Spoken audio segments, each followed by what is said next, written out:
Hi అండి అందరికీ. నేను మీ సీత. ఎలా ఉన్నారండి అందరూ? బాగున్నారు కదా? నేనైతే చాలా బాగున్నానండి. మీరు కూడా బాగుండాలని మనస్ఫూర్తిగా కోరుకుంటున్నాను. ఫస్ట్ టైం నా వీడియో చూస్తుంటే ప్లీజ్ సబ్స్క్రైబ్. ఈరోజు రెసిపీ వచ్చేసి మన తెలుగువారు మర్చిపోతున్న కంద కోడిగుడ్డు పులుసండి. చాలా టేస్టీగా ఉంటుందండి. చాలా సింపుల్‌గా కూడా చేసుకోవచ్చు దీన్ని. మన చిన్నతనంలో మన అమ్మమ్మలు చేసి పెడితే చాలా టేస్టీగా ఉండేది కదండీ! ఇప్పుడు ఈ తరం వాళ్ళైతే ఈ కంద కోడిగుడ్లు పులుసైతే మర్చిపోయారండి. దాన్ని ఏ విధంగా తయారు చేసుకుందాము? చాలా సింపుల్‌గా, టేస్టీగా చేసుకోవచ్చండి. దాన్ని సింపుల్‌గా ఏ విధంగా చేసుకుందామో మీకైతే చెప్తానండి. ఈ పులుసైతే చాలా టేస్టీగా ఉంటదండి. మనకి తినే కొలది ఇంకా ఇంకా తినాలనిపిస్తది. అంత బాగుంటుందండి. దీన్ని ఏ విధంగా తయారు చేసుకుందామో చూసేద్దాం రండి. ముందుగా అయితే నేను ఒక కందదుంపనైతే తీసుకున్నానండి. ఈ కందదుంప అంతా మట్టితో ఉంటదండి. మనం ముందుగానే నానబెట్టుకుని ఆ మట్టినంతా కడిగేసుకోవాలండి. ఇలా కడిగేసుకున్న తర్వాత శుభ్రం చేసుకున్న తర్వాత దీన్నైతే ఇలా ముక్క కింద అయితే కట్ చేసుకోవాలండి. ఈ ముక్కని ఇలా కట్ చేసుకున్నాక ఈ పైనున్న ఈ పొట్టునంతా కూడా తీసేసుకోవాలండి. తీసేసుకుని మొత్తం అంతా తీసేసుకుని మనకి ఏ సైజు అయితే ముక్కలు కావాలో ఆ సైజు ముక్కలైతే కట్ చేసుకోవాలండి.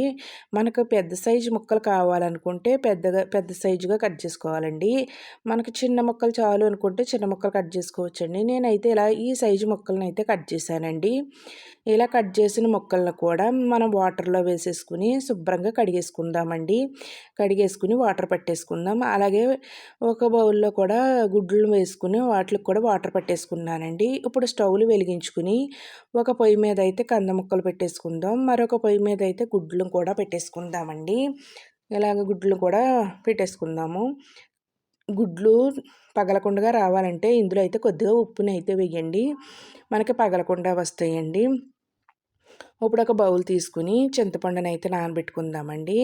నేనైతే ఒక పెద్ద నిమ్మ సైజు అంత చింతపండునైతే తీసుకుని వాటర్ వేసుకుని నానబెట్టేసుకున్నానండి. ఇలా నానబెట్టేసుకుని పక్కన పెట్టేసుకుందామండి దీన్ని. పక్కన పెట్టేసుకుని ఇప్పుడైతే స్టవ్ మీద చూద్దామండి. స్టవ్ మీద అయితే ఒక పక్క కంద ముక్కలైతే ఉడికిపోనియండి. అలాగే గుడ్లు కూడా ఉడికిపోనియండి. చూసారు కదండి ఈ విధంగా ఉడికిపోయినట్లయితే ఇప్పుడు స్టవ్లు కట్టేసుకుందామండి. స్టవ్ కట్టేసుకుని గుడ్లనైతే ఒలిసేసుకున్నానండి. ఇప్పుడు వేరే స్టవ్ వెలిగించుకుని కడాయిని పెట్టుకుందామండి. కడాయి వేడెక్కాక 2 టేబుల్ స్పూన్లు అయితే ఆయిల్ వేసుకుందామండి. ఆయిల్ వేడెక్కాక గుడ్లనైతే వేసేసుకుందామండి. మొత్తం అన్ని గుడ్లు కూడా వేసేసుకుందాం. ఇలా గుడ్లు వేసేసుకున్నాక కొద్దిగా పసుపుని వేసుకుందామండి గుడ్ల మీద. అలాగే కొంచెం కారం కూడా వేసుకుందామండి. అలా కొంచెం కారం కూడా వేసేసుకుని గుడ్లనైతే బాగా వేయించేసుకుందామండి. కింద సైడ్ అంతా కాలిన తర్వాత అయితే మనం గుడ్లనైతే తిరగవేసుకోవాలండి. లేదంటే గుడ్లు అయితే విడిపోతాయండి. మనకు ఒక సైడ్ కాలిన తర్వాత రెండో సైడ్కి అయితే తిప్పుకోవాలండి. ఇలా గుడ్లు వేయించేసుకుని ఒక ప్లేట్ తీసుకుని ప్లేట్లోకి అయితే గుడ్లనైతే తీసేసుకుందామండి. ఇప్పుడు అదే కడాయిలో సన్నగా తరిగిన ఉల్లిపాయ ముక్కలు, అలాగే ఘాట్లు పెట్టిన పచ్చిమిర్చిని కూడా వేసేసుకుంటున్నానండి. ఇలా ఘాట్లు పెట్టుకుని పచ్చిమిర్చిని అయితే వేసుకుంటున్నానండి. వేసుకుని ఇందులోనే చిటికెడు పసుపు, రుచికి తగ్గ సాల్ట్ కూడా కళ్ళుప్పుడు అయితే వేసుకుంటున్నానండి. ఇలా వేసేసుకుని బాగా వేయించేసుకుందామండి. ఇలా ఉప్పు పసుపు వేయడం వల్ల ఉల్లిపాయ అయితే తొందరగా వేగుతుందండి. మనకి ఉల్లిపాయ అన్నది ఎంత బాగా వేగితే కర్రీ అయితే పులుసులన్నా కర్రీలైనా అంత బాగుంటాయండి. ఇలా అయితే ఇప్పుడు ఇందులో అయితే ఒక స్పూన్ అల్లం వెల్లుల్లి పేస్ట్ అండి. ఆ పేస్ట్ని కూడా వేయించేసుకుందాం. పచ్చివాసన పోయేదాకా వేయించేసుకోవాలండి. నేనైతే ఒక పెద్ద సైజు టమాటాలనైతే ఒక పెద్ద సైజు 3 టమాటాలు పెద్ద సైజు టమాటాలనైతే తీసుకున్నానండి. తీసుకుని ముక్కలు కోసుకుని ఆ ముక్కలను కూడా ఇందులో అయితే వేయించేసుకుంటున్నానండి. టమాటా ముక్కలు బాగా మగ్గిపోవాలండి. మూత పెట్టేసి మగ్గించేసుకోండి. అలాగే ఒక స్పూన్ ధనియాల పొడి, ఒక అర టీ స్పూన్ చికెన్ మసాలా వేసుకుంటున్నానండి. అలాగే ఒక స్పూన్ కారం కూడా వేసేసుకుంటున్నాను. ఇలా కారం మన స్పైసీనెస్ని బట్టి మనం అయితే వేసుకోవచ్చండి.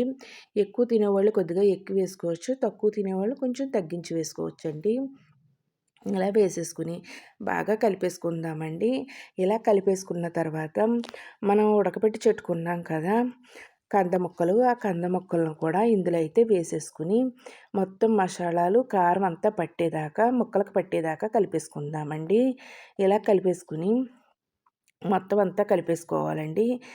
ఇలా కలిపేసుకోవాలండి. కలిపేసుకున్న వాటిలో అయితే మనం చింతపండునైతే చెట్టుకున్నాం కదా! అదైతే గుజ్జు తీసేసుకోవాలండి. కొంచెం వాటర్ వేసుకొని గుజ్జు తీసేసుకుని ఆ వాటర్‌నైతే ఇందులో అయితే వేసేసుకుందామండి. ఇలా వేసేసుకుందామండి. మొత్తం అంతా కూడా ఒకసారి కలిపేసుకుని పులుసునైతే బాగా మరగనిద్దామండి. పులుసంతా మరుగుతూ ఉంటదండి. మరిగేటప్పుడైతే మనం వేయించి పెట్టుకున్న గుడ్లను కూడా వేసేసుకుందామండి. ఇలా వేసేసుకోవాలండి. వేసేసుకుని పులుసంతా కొంచెం దగ్గర పడేదాకా మరిగించుకోవాలండి.